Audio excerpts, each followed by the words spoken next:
అన్ని రంగాలలో రాష్ట్రాన్ని దేశంలోనే అగ్రభాగాన నిలిపేందుకు సీఎం రేవంత్ రెడ్డి నాయకత్వంలో తెలంగాణ ప్రజాప్రభుత్వం ముందుకు సాగుతోందని తెలంగాణ వెనుకబడిన తరగతుల సంక్షేమ అభివృద్ధి సలహాదారులు హనుమంతరావు పేర్కొన్నారు. మంగళవారం కామారెడ్డి కలెక్టరేట్ ఆవరణలో నిర్వహించిన రాష్ట్ర అవతరణ వేడుకలకు ఆయన ముఖ్య అతిథిగా హాజరయ్యారు. కలెక్టరేట్లో జాతీయ పతాకాన్ని ఆవిష్కరించారు. ఈ సందర్భంగా తెలంగాణ వెనుకబడిన తరగతుల సంక్షేమ అభివృద్ధి సలహాదారులు హనుమంతరావు మాట్లాడుతూ, రాష్ట్ర అభివృద్ధికి ఆర్థిక, సామాజిక, పరిపాలన రంగాల్లో ఆదర్శవంతమైన లక్ష్యాలతో ముందుకు సాగుతున్నామన్నారు. కామారెడ్డిని నేరరహిత జిల్లాగా మార్చటానికి పోలీసు శాఖ తీసుకుంటున్న చర్యలను అభినందించారు. జిల్లాలో అమలు చేస్తున్న పథకాలను ఆయన తన ప్రసంగంలో ప్రస్తావించారు. అనంతరం విద్యార్థులు చేసిన సాంస్కృతిక కార్యక్రమాలు అందరినీ అలరించాయి. అలాగే కలెక్టరేట్ ఆవరణలో ఏర్పాటు చేసిన స్టాల్స్ను తెలంగాణ వెనుకబడిన తరగతుల సంక్షేమ మరియు అభివృద్ధి సలహాదారులు హనుమంతరావు సందర్శించారు. అనంతరం 2వ విడత లబ్ధిదారులకు ఇందిరమ్మ ఇల్లు మంజూరు పత్రాలను ఆయన పంపిణీ చేశారు. విధుల్లో ఉత్తమ ప్రతిభ కనబరిచిన అధికారులకు ప్రశంసా పత్రాలను అందచేశారు. ఈ కార్యక్రమంలో జిల్లా కలెక్టర్ ఆశిష్ శాంగ్వాన్, జిల్లా ఎస్పీ రాజేష్ చంద్ర, జిల్లా స్థాయి అధికారులు తదితరులు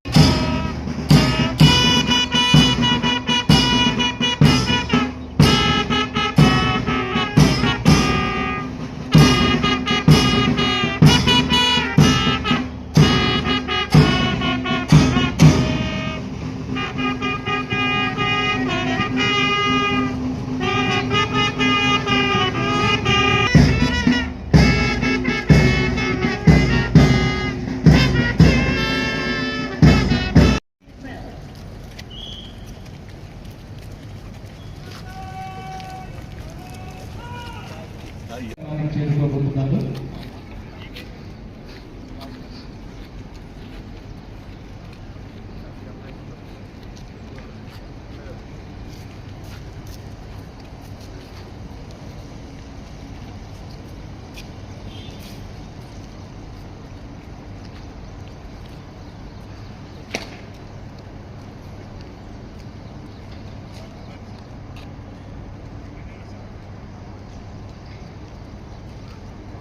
తెలంగాణ తల్లికి ఘనంగా నివాళులు అర్పిస్తున్నటువంటి అతిథులకు స్వాగతం పలుకుతూ మన కార్యక్రమాలను ప్రారంభించుకుందాం.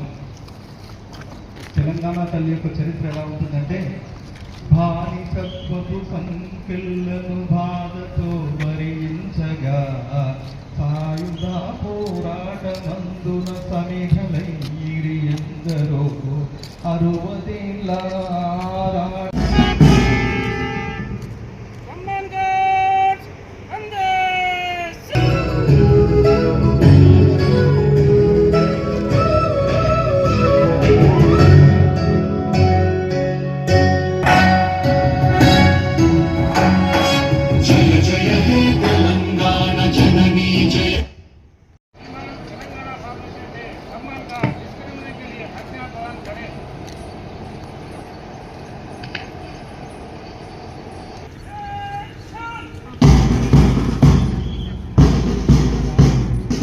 రావు గారు, గౌరవ కలెక్టర్ ఆశీష్ సంగ్వాన్ గారు, ఎస్పీ రాజేష్ చంద్ర గారు, జిల్లా అటవీ అధికారి నీరజ్ కుమార్ గారు, అడిషనల్ కలెక్టర్ స్థానిక సంస్థలు ఎన్వి గిరి గారికి, జిల్లా రెవెన్యూ అధికారి ఏ పాండు గారికి, జిల్లా గ్రంథాలయ సంస్థ చైర్మన్ ఎం చంద్రకాంత్ రెడ్డి గారికి, additional superintendent of police administration వివన్ నరసింహారెడ్డి సార్ గారికి, Telangana agro industry corporation chairman ఆరోగ్యం,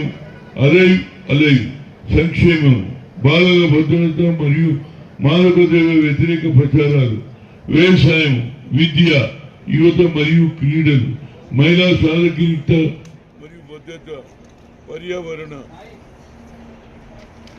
క్షేత్రస్థాయిలో అవగాహన మరియు అమలుకు నిర్ధారించడానికి 99 రోజుల కార్యక్రమం 5 శ్రేణుల అంతటా క్రమబద్ధంగా అమలు చేయబడుతుంది.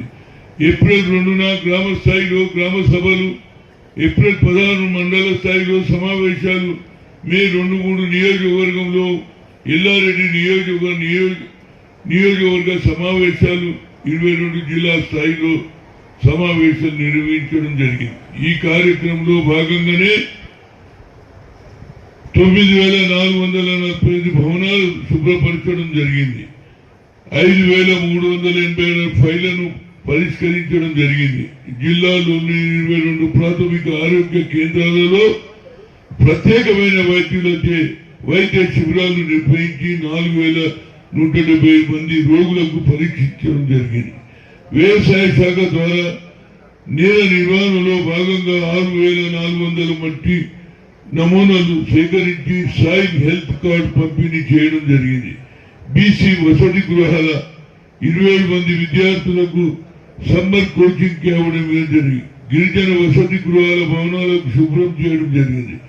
షెడ్యూల్ కులాల వసతి గృహంలో 48 లక్షల రూపాయల విలువగల మరమ్మతుల పనులు గుర్తించి మంజూరు చేయడం జరిగింది.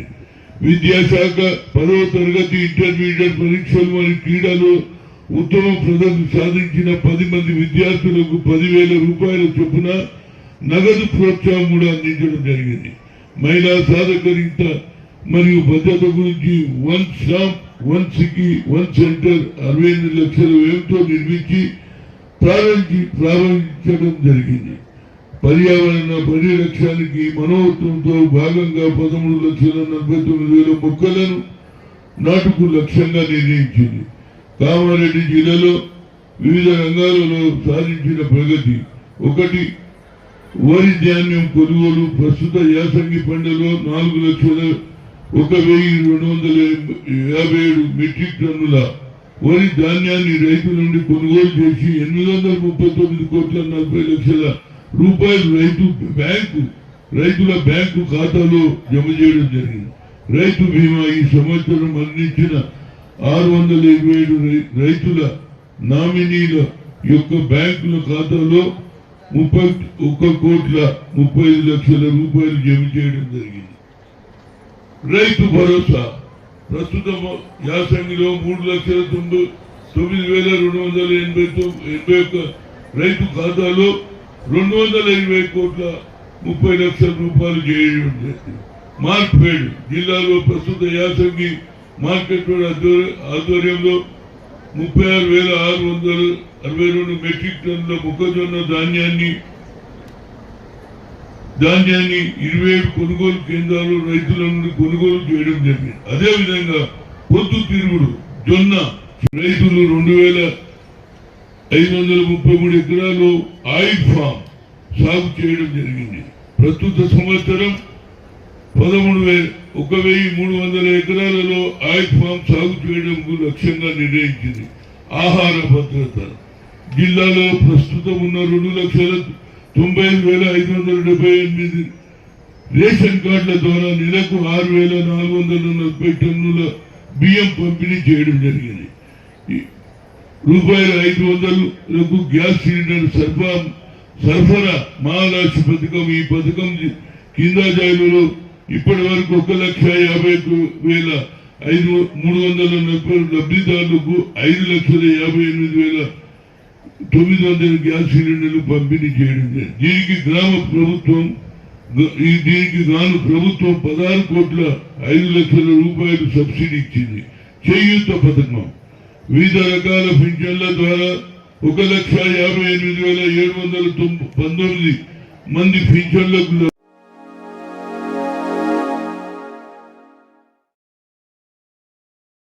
Like, comment, and subscribe.